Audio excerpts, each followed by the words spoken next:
The film begins by showing Wenwu, who is alone fighting the enemy's army with the help of the mystical 10 rings, and no one knew where these 10 rings came from. Those rings had ancient and godly power, and whoever wore them became immortal.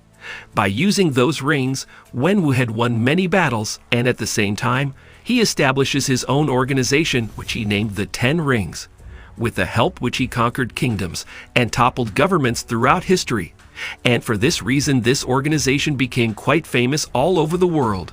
Now, after controlling the whole world, in 1996, Wenwu started doing research on a village Ta Lo, a village said to harbor mythical beasts and powers. Now, when Wenwu was passing through a magical forest to enter the village, their way was blocked by trees and their cars falls into a ditch. But luckily he get out of the car on time, and he enters the forest, where his way is blocked by a guardian named Ying Lai who tells him to go back. Due to which there is a fight between them, and Yang Lei gives a tough competition to the Wenwu. While fighting, they both fell in love. Now Wenwu abandons the 10 rings, and when the villagers reject Wenwu, Lai chooses to leave with him, and they had 2 children, Shang-Chi and Xieling. Now when Shang-Chi was young, his mother tells him about a great protector dragon who guards their village Ta Lo, and at the same time, she gives Shang-Chi a locket with a green gem on it and a similar pendant to her daughter Xieling, saying that it will protect you. The movie shifts to the present where Shang-Chi lives in San Francisco, America, changing his name to Sean. Now one day when he wakes up in the morning, he finds a postcard on his side table, behind which the great protector dragon is made. Now Sean works there as a valet with his friend Katie, and both of them are friends for the last 10 years. Now in the night when Sean and Katie are having dinner with Katie's friends, Sean tells how once Katie saved him from bullies. Katie's friend tells them to be serious in life.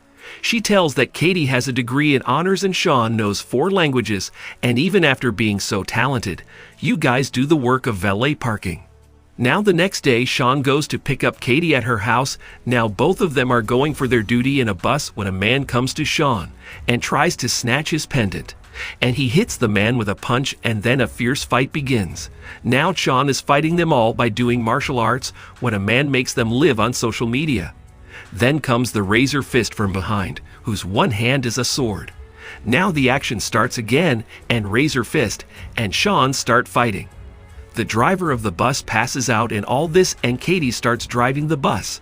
Now since the bus was about to break into 2 pieces, Sean tells all the passengers to go to the front half. Sean jumps on the first half. Later, when Sean checks, the razor fist had taken away his pendant. Now Katie asks him what is all this going on, to which Sean says that I will tell you everything after I come back, but at the moment I have to go to Macau to reach my sister before those people reach her. But when Katie insists on him, he tells her that his sister had sent him a letter a few months back, and that the men were sent by his dad. Now Katie goes with Sean, even though he doesn't want to. Now here Sean tells about his past, that when he was 7, his mother was murdered by Wenwu's enemies, the Iron Gang. Wenwu massacres the Iron Gang and resumes leadership of his organization. When Shang-Chi was 14, Wenwu sends him to assassinate the Iron Gang's leader, and after completing his mission he ran away from there. And then Sean reveals that his name is not Sean, but Shang-Chi. Now finally both of them reach Macau, and Shang-Chi, looking for his sister, comes to an underground fight club, where we also see a small fight between Wong and Abomination, in which Wong beats Abomination by creating a portal that causes Abomination to punch himself in the face and knock himself out. After this, it is Shang-Chi's turn, and when he goes to the ring, he finds out that his opponent is none other than his sister Xieling. Now Xieling starts attacking him and starts beating him continuously, but Shang-Chi tells her that their father Wenwu is behind them.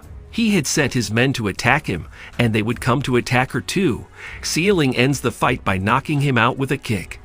After the fight, when they all were talking, Xieling tells Katie that before Shang-Chi left he told her that he will be back in 3 days, and after 3 days Xieling went to their mother's shrine and waited for him.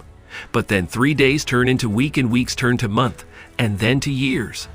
After 6 years she realized that she doesn't need him anymore. and that is why she is so angry with him. Then she tells him that she doesn't need him now. Shang-Chi asks her that then why did she send her the postcard, to which she tells him that she did not send any card, and suddenly they get attacked by 10 rings.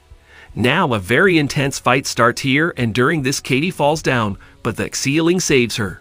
Now Shang-Chi's fight is with the Death Dealer, and the Death Dealer was the one who trained Shang-Chi in master arts in his childhood. Shang-Chi defeats him too, and was about to kill him, but just then, Wenwu stops him and captures them all, including the pendant, and takes them to the 10 Rings compound. Now Xieling tells Katie that she was never taken care of after her mother's death. She was not allowed to train with the boys, but she learned everything by herself. She ran away when she was 16 when she came to know that her brother would not come back. His dad wouldn't let her into his empire, so she set up her own underground fight club in Macau. Now at dinner, we come to know that Katie's Chinese name is Ru Wen, and one of the Americans did not know the Chinese name of Wenwu, so they named him Mandarin, and not only this, he had many names like Warrior King, Master Khan, and the most dangerous man on earth. But everything changed when he met their mother. After that, he realized a new world. Lai had given up everything to be with her, and so did Wenwu, leaving the 10 Rings. And after that, they all started living happy life. But after the death of their mother, he was lost for a long time, but now he knows what to do. Wenwu desperately wanted to connect with their mother, so he again went to look for Talo village. But he could not find the entrance there, but he came to know what they are hiding. On the other hand, there is a gate somewhere in the mountains where their mother is waiting for them all. He says that it is difficult to believe this thing, but once he was sitting there lost in his research, then she talked to him and told him that she needs his help in saving her from those people. Shang-Chi explains to his dad that there is nothing like this. Then his dad put both pendants in the eyes of a dragon statue, from which water comes out, and a map is made with a path that opens only once a year that goes straight to that gate. But to go through that gate, they must know the exact time of its opening. And now he knows both. Wenwu tells them that's why they have been brought there to help him. Now Xieling says that Talo will not let them open the gate, on which Wenwu says, "Then we will burn the village itself." But when Shang-Chi disagrees with him, he puts everyone in the lockup. Now when they are all in lockup, they start hearing a strange scream, and when they follow that voice, they find a man named Trevor there, and this Trevor is the same man who played fake Mandarin in Iron Man 3. Now Trevor has a creature named Morris who recognizes Shang-Chi as he had grown up in Talo with his mother, but Wenwu picked him up one day from the magic forest when he went to find Talo's door. Now Morris wants Shang-Chi to take him back, to which Shang-Chi says that the way opens only once a year, but Trevor tells him that Morris can take them there now, but it can be dangerous. Now they all take Razorfist's car and leave from there. When they are passing through the forest tries to eat them, but they come out from there somehow. Now a waterfall comes in front of them, through which they reach Taco Village, which is very beautiful. There they also see many Chinese mythical creatures.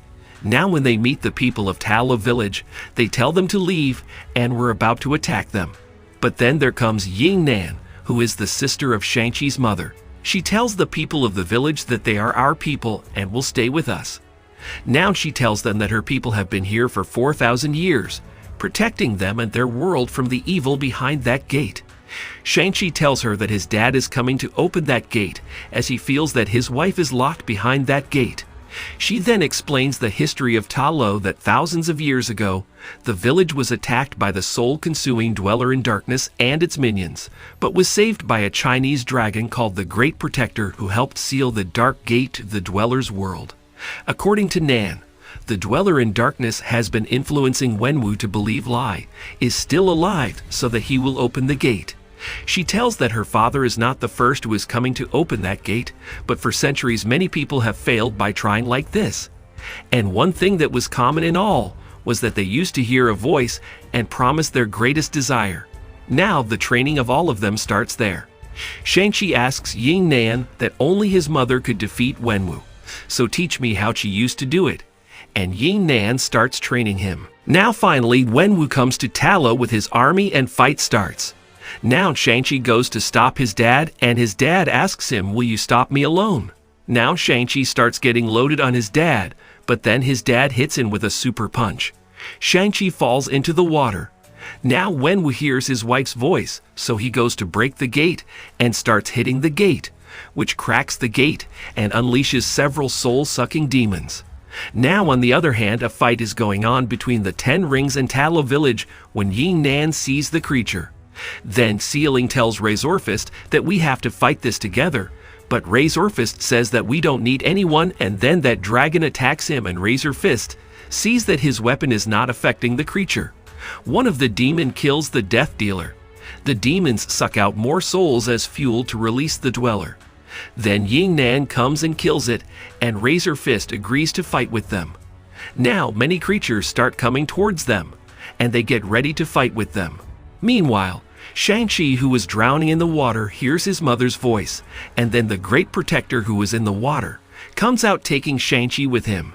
Now the Great War begins here, and Ying Nan tells Shang-Chi that he has to stop his father. Now Shang-Chi goes to stop his father, and they start fighting there. Shang-Chi was fighting his dad very well, and he was fighting just like his mother. Wenwu attacks from that ring, but Shang-Chi was now able to control the rings. Now finally that gate opens and the Dweller emerges from it, who first grabs the Wenwu, but before dying, he gave his rings to Shang-Chi. Now Sealing brings the Great Protector, on which Shang-Chi climbs up, and they start moving towards the village. Dweller was about to attack the village when the Great Protector with the help of water stops him, and Dweller starts getting weak due to lack of soul. But then Dweller's minions start bringing him souls, due to which power comes in it, and it comes out of the water.